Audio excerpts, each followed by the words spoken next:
One episode of Locked On Red Sox is just not enough for this Tuesday after the Red Sox were off on Monday. Let's jump into part two of our crossover with Locked On Pirates and former Locked On Red Sox host Gabrielle Starr. You are Locked On Red Sox, your daily Boston Red Sox podcast. Part of the Locked On Podcast Network, your team every day.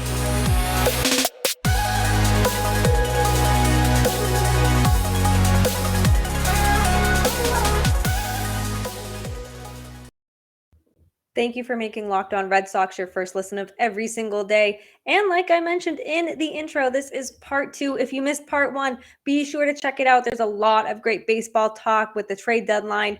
And in part two, we are going to continue some trade deadline talk and just why Red Sox fans have stopped being patient with Chaim Bloom. And of course, we are going to preview the series with the Pirates that begins tonight on the road. So let's just get right to it.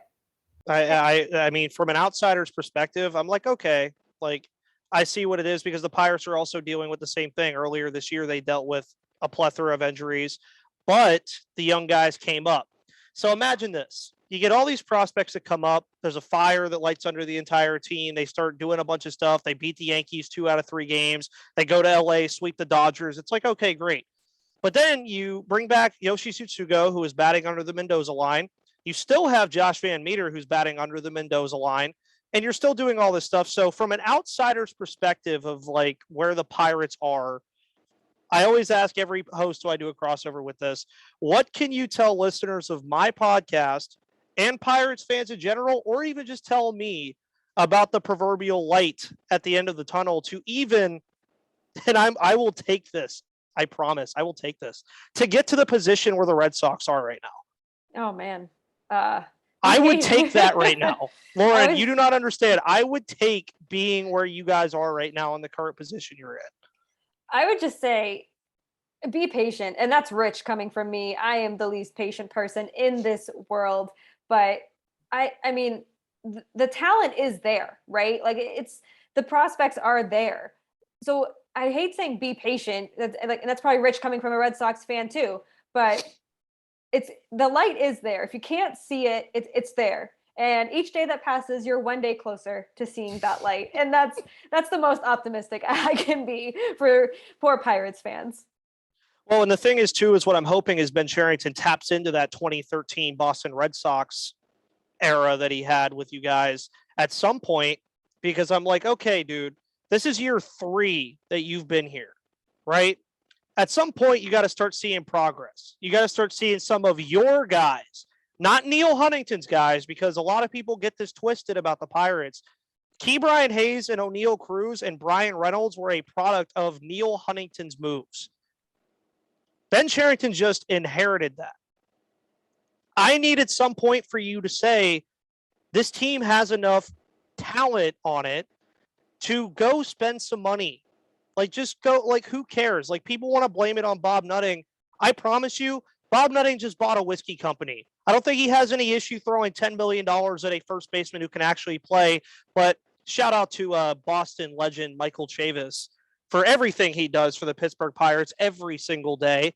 I remember Gabrielle sending me the picture of his gym bag when we got him from you guys last year, where he still had his Boston Red Sox gym bag and put "Go Pirates" ARG on it. But at some point, and it's nice and refreshing, actually, and it's going to sound really messed up. It's refreshing to hear that even the Red Sox, a storied organization that has won 4 championships in the last 15 years, if I'm speaking correctly, still deals with incompetent stuff from a front office. Like, as a Pirates fan, it really does just seem like sometimes it's just Ben Cherington, Derek Shelton in the front office here that is just beyond any fixing. But hearing you guys speak the way you were, it really does make it sound like, okay, even when the Pirates contend, there's probably still going to be those issues here. All right. I mean, look, you have the Orioles, and I don't remember who just came out and said this, but basically their GM was saying, after how good they've been, they plan on spending a lot more money this offseason. And I hope that that's true, because the thing is that baseball, like I said earlier, is better when more teams are actually actively trying to win. And, the new collective bargaining agreement that was agreed to in the spring has kind of incentives against tanking. There are no longer incentives to tank, really. There are incentives when you don't tank. And I hope that helps. I don't think it's enough, but I will say, yes, Lauren and I know how spoiled we sound when we're sitting here, but we also know that there are different standards in Boston, in New York, in Los Angeles. Yeah. And I'm not saying that that's okay. I'm just saying that is factually the situation, but it's never going to be perfect. You're always going to be unhappy about something. I mean, in 2018, the Red Sox won a franchise record 108 games, and we were still all freaking out about Craig Kimbrell, and he still had something like 40 saves that year. Yeah, his walks per nine quadrupled or whatever, but he was still much better than most closers, and we were still complaining about him because the year before he'd saved something like 60 games. There is not a single satisfied sports fan in the world. And I know this because I was literally writing an article earlier about how when they traded Christian Vasquez, all of these Sox fans were like, heck yes, it's Kevin Plawecki's time. And now 2 weeks later, literally to the day, people are like, get Kevin Plawecki out of here, call up Connor Wong. Like, it's also just a reflection of where our society is at. We can order anything on our phones. We can get anything delivered. We can call a car in minutes. There's so much that does not require waiting anymore. And so there is a lot more impatience and a lot less delayed gratification in general. And for me, I won't speak for Lauren here, but like, I'm not even saying, Red Sox in the World Series, because quite frankly, I would like it, but it's not really what I care about, because I like underdogs and I like seeing different things happen. Like the 2019 postseason was awesome because the Nationals were an underdog and they'd never won a World Series, and that was fun. Mhm. And it meant a lot. But over the last 5 or so years, it's basically been the same few teams in the postseason every single year. Like it's the Astros, the Yankees, sometimes the Red Sox, always the Dodgers. Basically you are just cycling through the same matchups to the point where Jose Altuve hit walk-off home runs off of Aroldis Chapman 2 years in a row, and it was like literally the same thing. Yeah. And that's not fun, and it's not growing the game, because those teams already have money, they already have fan bases. What you need is teams like the Pirates, the Mariners, the Phillies. The Phillies have the two active players with the most games played among all active players right now. Gene Segura and JT Realmuto are the two players with the most career regular season games played without playing in the postseason. And it's partially because Segura started his career with the Mariners and then got traded to the Phillies. It's like, who doesn't want to see something different? I think we're all bored. And yeah, I would love to see, 30 more Red Sox. I would love to see the Red Sox, hit double digits on their World Series championships, but I don't want to be selfish. I've had 4 World Series since I was in grade school. Like the Cleveland team hasn't had one since 1948. My grandma was in high school in 1948. Like, how dare I? I just want to watch a competently run team that is somewhat competitive. And if they make it to the postseason, fine. But what I care about is teams being competitive, teams putting a watchable product out on the field, and team executives understanding the market that they're working in. Because Chaim Bloom, I'm sorry, I gotta show love for my fellow Jewish people in baseball, but you're not doing the job. You might be doing a job, but you're not doing this job. You're doing a Rays job in Boston. You're not doing a Boston job in Boston. We'll get you right back to our Locked On crossover episode with Locked On Pirates Ethan Smith and former Locked On Red Sox host Gabrielle Starr just as soon as I tell you about Built Bar, because if you haven't tried the Built Bar Puffs yet, you are depriving yourself of one of life's greatest joys. And guess what? There is a new flavor. It's delicious. There's cookie dough. It's covered in chocolate like every other Built Bar, and Built Bar has done it again. Let me introduce you to your new favorite, at least my new favorite, Cookie dough chunk puffs have a light, chewy texture, real cookie dough chunks, which is a weakness of mine. And of course, they're covered in 100% real chocolate. They're only 160 calories. They have 15 grams of protein. They're the perfect snack for when you're on the go. If you need something while you're running errands, before the gym, after the gym, they are the perfect snack. You're going to love the new cookie dough chunk puff, whether you need a snack for your workout, a late night treat, which is my favorite, or just need to grab a quick bite to eat. It's the perfect protein bar. They taste better than a candy bar. Ditch the calories, the fat, and the sugars, and grab yourself a Built bar. Go to Built.com, use promo code LOCKEDON15 to get 15% off your order. That's code LOCKEDON15 for 15% off at Built.com.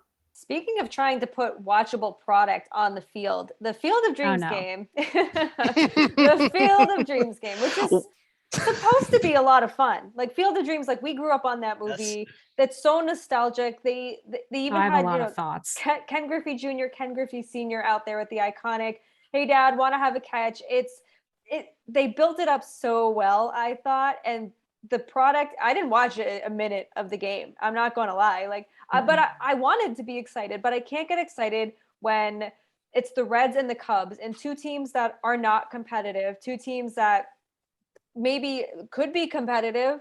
And the Cubs are a storied franchise, but the Reds just don't do it for me. No offense to Jeff, if you're listening to this, but it's just, I want to watch the Red Sox Yankees in there. I want to watch the Red Sox Cubs. I want to watch, it's like, when the NHL does a Winter Classic, I want to watch original 6 teams. I want to watch the original 6 teams of MLB. Yeah, and you're missing the best race in all of baseball, Lauren. 3rd, 4th, and 5th in the NL Central. Okay, it's the best race in baseball right now. You got the Cubs at 47 and 66. The Reds are 45 and 68. Pirates are 45 and 70. What more could you want from baseball? That's the race that you should be looking at. Right there. But I agree 100% about the Field of Dreams game. I was also a component, even as a Pirates fan, watching 2 teams that I get to watch all the time. I watched the game, but I will say I thought it was something they should have did one time. Last year when they did it with the White Sox and the Yankees, it was absolutely awesome. Tim Anderson hitting that walk-off and doing his whole spiel and everything was great. But then after that, I was like, they announced it again this year, and it was the Cubs and the Reds, and I was like, why are we doing this again? It was just one of those things that was cool when it happened once, but it didn't really need to happen again. Like go do another one. Like there's so many baseball movies that you could go build a field somewhere and portray it as the way it was portrayed.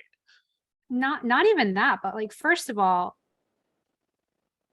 if you're trying to do an OG series, Red Sox-Pirates was the first World Series ever in 1903. Let's recreate that. That was awesome. I will say it's very fitting, and I'm not the only person who said this. This is not like a inventing the wheel thing. It's kind of obvious, but I rewatched Field of Dreams like 4 or 5 years ago and wrote about it for Girl at the Game, kind of the things that stood out to me. And one of them was that it bothered me that the little girl was the one who was like, let's commercialize this supernatural field. Like she's the one that's like, we can charge money for tickets to watch ghosts play baseball. And, you resurrecting your relationship with the ghost of your dad. That always bothered me. And I think along those lines, like, it's very MLB to commercialize the Field of Dreams, continue commercializing it. And you're not even commercializing it well because you're putting 2 losing teams. I understand that the matchup was set, I think, before the season started. Like, I think they announced it last fall or winter. So you didn't know at the time, but you kind of knew. When are the Cincinnati Reds good? Really? Like, you kind of knew that it was not going to be like White Sox, Yankees, Tim Anderson versus Aaron Judge. I mean, it's the Cincinnati Reds. They never win anything. And, they were going to lose Castellanos and trade Winker and then, whatever. It's just, it bothers me that they are ruining things like that just to make more money when they already have so much money. But also, if you're talking about other ways to do this, somebody suggested doing one at this field in Paterson, New Jersey. That's one of the last standing Negro Leagues ballparks. That sounds Exactly. awesome. You have old ballparks. You still have these ballparks that are standing from the Negro Leagues, old minor league parks. Why aren't you doing that? Why aren't you growing the game in the Black community? Why aren't you just doing more to actually give back to make the game more welcoming and inclusive, as opposed to beating Dyersville, Iowa into the ground at Field of Dreams with losing teams? Yeah, That I would be agree. far too easy for MLB. I was like, no, that makes Yes. way too much sense. Well, and Again, Alex, logic. and Alex Logic. Stump, he's a great writer in Pittsburgh, just said, I am once again begging Major League Baseball to understand people just want to watch two good baseball teams play on a weeknight during the summer on a major network rather than cable or a streaming service. Please just put a game of the week on Fox on Thursdays. I don't think people would be mad about that. I mean, it would be easy. Pick a day of the week, give TBS, Fox, ESPN already gets Sunday Night Baseball. Just give Fox and whatever other networks you want to give it to. And you don't have to schedule the game months in advance. Like Gabrielle covers the Phillies on the side. And why the hell were the Pirates and the Phillies on a Fox Saturday night game?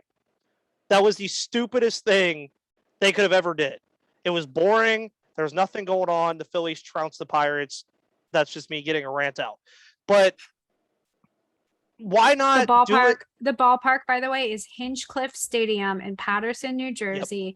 And they're doing a $94 million renovation of it, which is supposed to be done by next year. So it's like, if you want to do it, like Harold Reynolds is one of the people that's kind of campaigning for this, and I'm like, this sounds awesome. It's creative, it's fresh, it's new, and it's actually beneficial to your game in a way that doesn't seem like it doesn't seem forced. It doesn't seem forced. Exactly. Yeah. Like you are, like the Field of Dreams site is like an orange, and you're trying to get every last bit of juice out of it before you discard its shell, its peel into the trash. Like that's what this feels like, is like, we're going to ruin this for you so that you can't even watch the movie anymore without thinking about how we messed this up. Well, and also speaking on that too, you have teams like the Pirates who every once in a while have a weekend devoted to Negro League baseball teams that played in that city, the Homestead Grays being one of the most synonymous of all time. And I'm also not going to lie to you either. Most of those jerseys that they wear are awesome.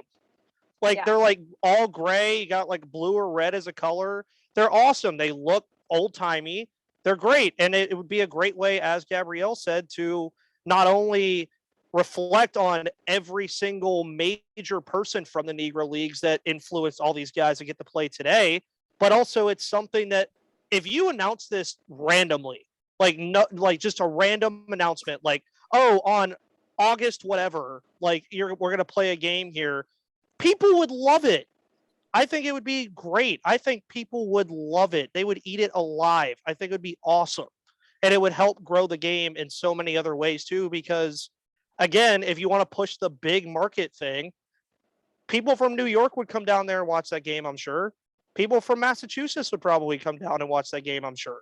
You get a lot of people that would probably pop up to a stadium that's getting a major renovation and is also going towards something that spans how long? 120, 130 years worth of heritage among a game that we all call America's pastime.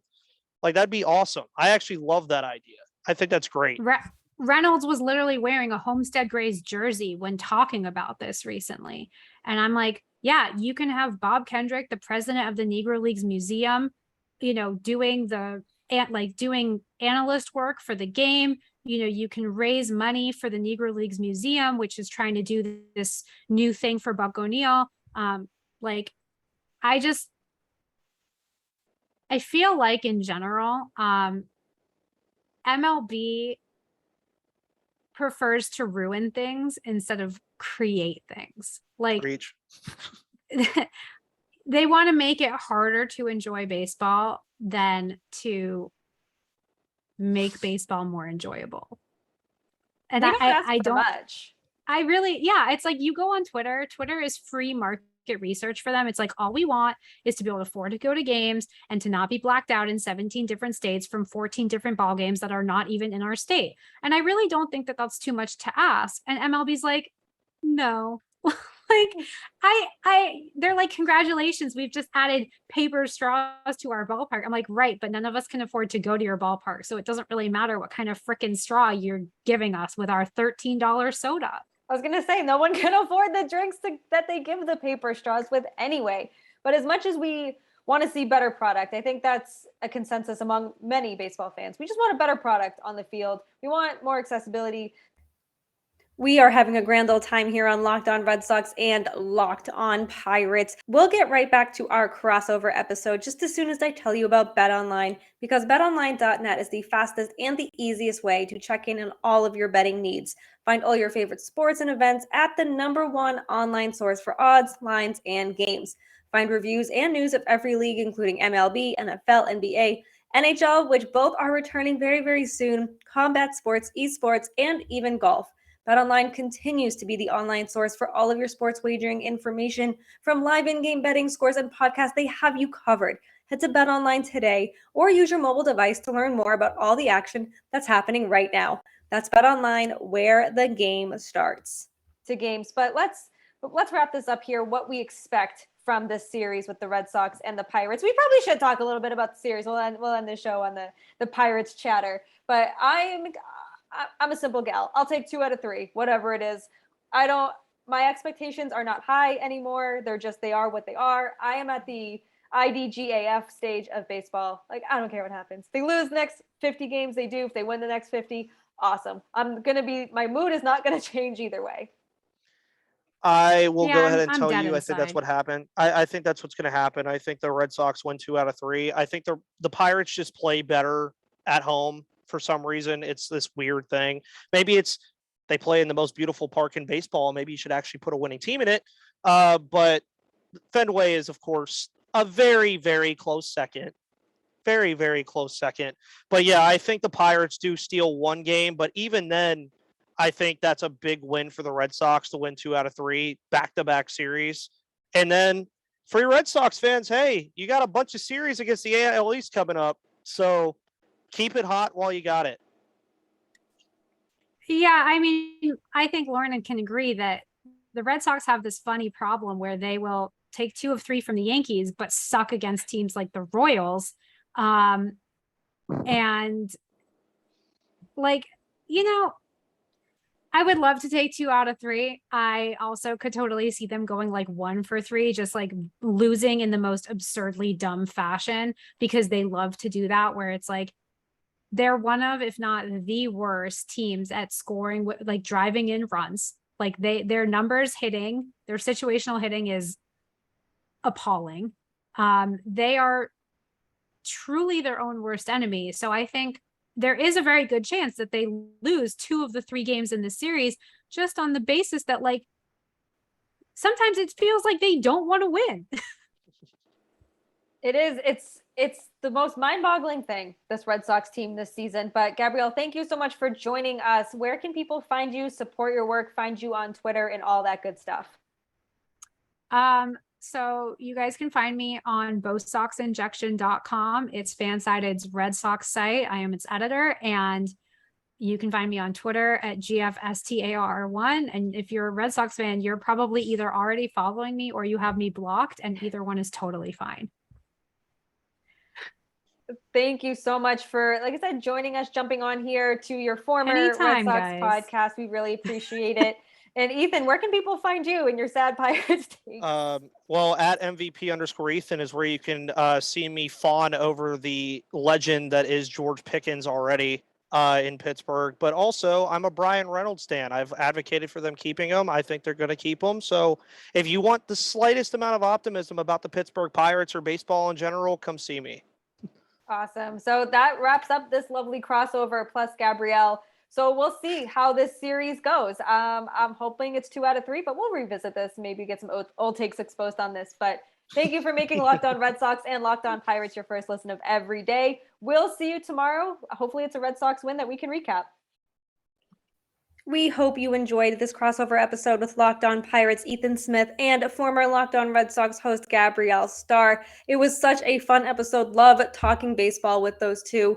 Thank you for tuning in today. We cannot wait to come back on Wednesday. Hopefully talk about a Red Sox win. Be sure to follow, rate, review, and subscribe to Locked On Red Sox right here on YouTube, Apple, Spotify, wherever you get your podcast is where you can find us. Find us on Twitter at LO_Red Sox, Jake at Jake Iggy. He will be back Wednesday. And me, Lauren, 3 Laws, Lauren with 4 R's. Be sure to follow Ethan, Locked On Pirates, and Gabrielle all on Twitter as well. They're all wonderful follows. And now that you have made Locked On Red Sox your first listen, be sure to head on over to Locked On MLB to make it listen number 2.